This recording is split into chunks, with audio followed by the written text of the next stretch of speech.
Rocker's search for the ultimate chocolate stout continues. This time we have a caramel fudge stout from the Kees Brewery based in Holland. Could this be the one? Could this be the perfect combination of chocolate and beer? Check out the review to find out.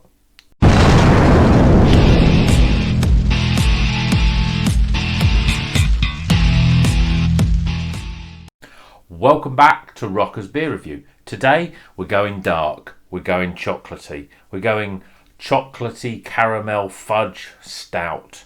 This is a lovely little can from the Kees Brewery based in Holland. It is 11.5% Imperial Stout, quite strong. Luckily it's only in a small can. This chocolate Imperial Stout will seduce you. So, it's certainly got a good write-up in terms of what it says on the can. As people who watch the channel regularly will know that, I'm not a massive lover of stouts. There's not a lot of stouts. I try and do a few stouts, and we're certainly increasing that now we're getting closer to Christmas. So this is a chocolate fudge stout. I'm looking forward to this one. I'm hoping it's going to be the ultimate chocolate beer that I'm searching for. There's got to be ones out there. I am planning to get a few new ones for Christmas with a more of a Christmassy chocolatey theme, but there seems to be a lot more chocolate stouts out there. So let's get this beer into the glass and see what it's like. I'm expecting it to be quite thick, 11.5%. So yeah, it's pretty strong on the Blotto scale, but look at that. Certainly looks the part. You've got a very sort of tan, coffee coloured one finger head, jet black as you like. There's nothing getting through that. That is absolutely jet black. Let's get some aromas, shall we? I've got to admit, it's got a big chocolate smell to that. Yep, chocolate, caramel. Caramel fudge. I mean, it says what it says on the can. Caramel fudge stout. Really chocolatey. Lots of different sort of layers of chocolate smell there. I mean, it's really sweet. It doesn't. It just smells like chocolate in a glass. I've got to admit, I'm looking forward to it now. So, here goes, everyone. Cheers, everyone.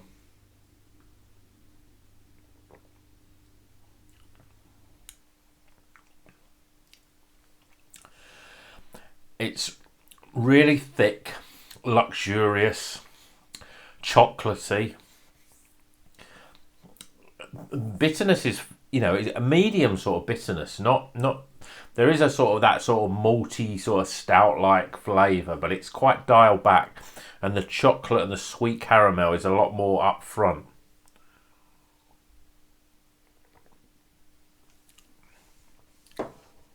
It tastes. I got a good mouthful that time. It tastes really luxurious. It's quite heavy. Very low levels of carbonation, which is good. We had a couple of stouts before that were a little bit too fizzy, that just didn't really work in terms of them being stouts. I mean, you can see here that that head has literally disappeared now. It's like oily tar. You can see, look at the way that sort of sits in the glass. It's really like a chocolate fudge cake just stuffed in a glass, really. It's boozy. It almost has a sort of like a bourbon sort of flavour to it. Like a Jack Daniels or or Southern Comfort. It's quite sweet, but it's not overly sweet. It's quite nice, actually. You can taste it's a strong beer though. 11.5%. It's oily and it sort of coats the whole of your mouth as it sort of wraps it around. It's a sort of drink you sip, really. It's not one that you sort of glug down. It's a nice, luxurious sort of stout, which is almost sort of getting into that level where it's, the same way that you would enjoy, say, a Bailey's or some sort of liqueur, really, because that's what it's like. You just want to sip it I mean, even now, I can feel the warmth in the back of my mouth. And it's, what sort of beer do you want in this sort of weather? It's cold. You want something that's, nice and boozy.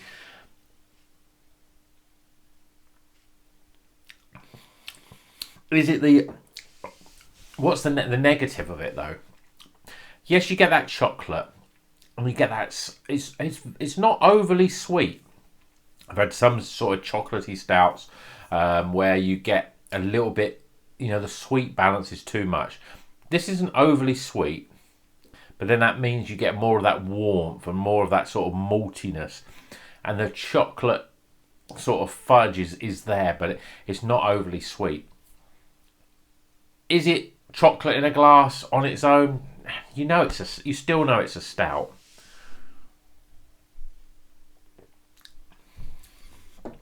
I'm still not a huge stout drinker, but I think if you love stouts and you like the idea of a caramel fudge stout, the body of it's really good. It's nice and thick and luxurious with low levels of carbonation. They're the first things you want to tick off the list when you're drinking like an Imperial Stout like this. Very low levels of carbonation. It's not overly fizzy. It coats your mouth nicely. It has that chocolatey without. It doesn't. Sometimes a lot as well with stouts. Especially with Imperial Stouts, you get that sort of bitterness that's so strong. It's almost like a licorice sort of bitterness. You're not really getting that with this. You are getting a very malty, those sort of choco malts that they put in it. Actually, what sort of ingredient? Does it say what the ingredients are in here? I mean, obviously there's a lot of ingredients. It's all sort of lots of it. Barley malt, caramel, chocolate, hops, and yeast. So it's got Cascade Summit, pale caramel, and chocolate malt. So that they're the malts that give it that real body. It's nice. I'm still not a massive lover. I think for me, what I want is a little bit more of I want it a little bit creamier and less sort of deep and dark for me. But that's not bad. For a stout, that's pretty good. Hardly going to drink loads of them. But as a sort of a nice end of the evening drink as a stout, that's not bad at all. Let's get some scores.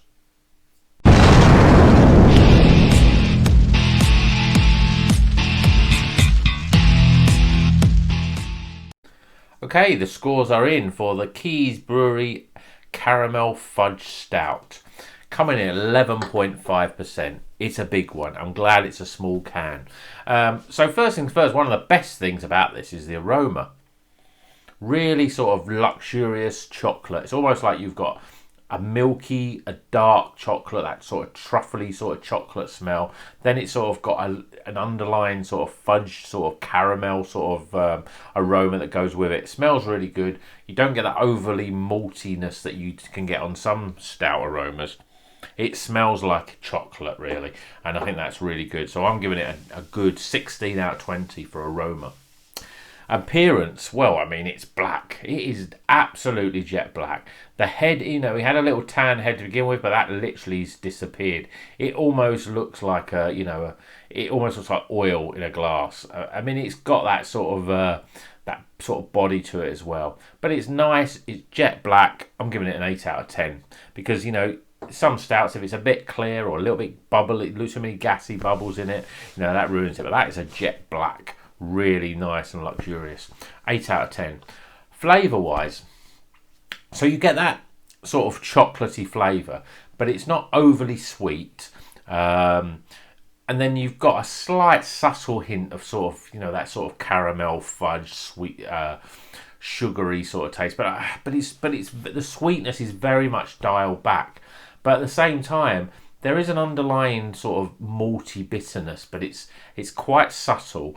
I've got to admit, the more that I'm drinking it, I can taste it more. But I wouldn't say that it was as bitter as a lot of stouts that I've had. It's just the fact that you can taste it's 11.5%. Has that warmingness about it. Like if you're drinking a spirit of some a whiskey or as I said, that almost like a bourbon, bourbon, sorry, like a Jack Daniels. It has that sort of feeling when it goes down. You get that warmth that coats your mouth, and it's I'm sure to some people, that is really what you want from an Imperial Stout. For me, I'm a beer drinker. I don't mind drinking, double IPAs at sort of 8%. But with this, you just want to sip it down and you want to drink it like a spirit. You won't want to drink more than one of these. It's just too luxurious, really. So flavour wise, I'm giving it a 32. Value for money. Well, this cost me £5.50 for a small can. So it's 11.5% though. So I don't think I really want a bigger can anyway. And to be honest, when you look at some of these Imperial Stouts of that sort of money, you're always going to be paying over £4. Unless you go in the supermarkets, you can be paying £5 upwards. There are some I've seen recently, some sort of Christmassy sort of stouts that are even over £10.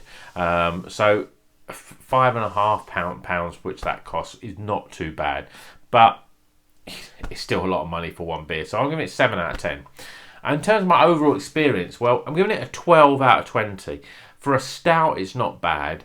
It is very, very strong and boozy. So that, I'm not going to want to drink more of it. I do think it's a well balanced in terms of, you've got that chocolate and the caramel, and you think, if I'm describing chocolate and caramel to you, you're thinking, oh, that's going to be really sweet like chocolate and caramel is. But it's dialed back a bit. It's probably dialed back a little bit too much. I would like a little bit of sweetness in there, a little bit more of that sort of milky chocolate. But at the moment, it's very sort of dark, truffly sort of chocolate with a very sort of strong, I say strong, a very sort of, almost like a heavy caramel sort of flavour to it. There's not, I think with a little lightness of, say, more of a vanilla sort of flavour would maybe lighten it a little bit. It's almost a little bit too heavy and a little bit too dark on that front. But I think overall experience is a 12. I'm still not a massive fan of stouts. I still don't think I've found the stout that I'd want to drink more of, want to buy another one off. But my stout journey is, literally only just begun. As I said, Christmas time's coming. I'm going to order a couple of different stouts, so we're going to try on the channel. And I'm sure before the springtime and we're back onto the the nice fruity pale ales, I will find a stout that I want to drink more of. So, totaling all those scores up, we get a 75 out of 100. That's a pretty good. It's a White Snake beer, and the White Snake song "Slow and Easy" really is the best way of describing how you should be drinking this. Very slow and very easy. So I'm off to find a comfy armchair to finish the rest of this beer. And until the next one, you know what you need to do. Keep on rocking.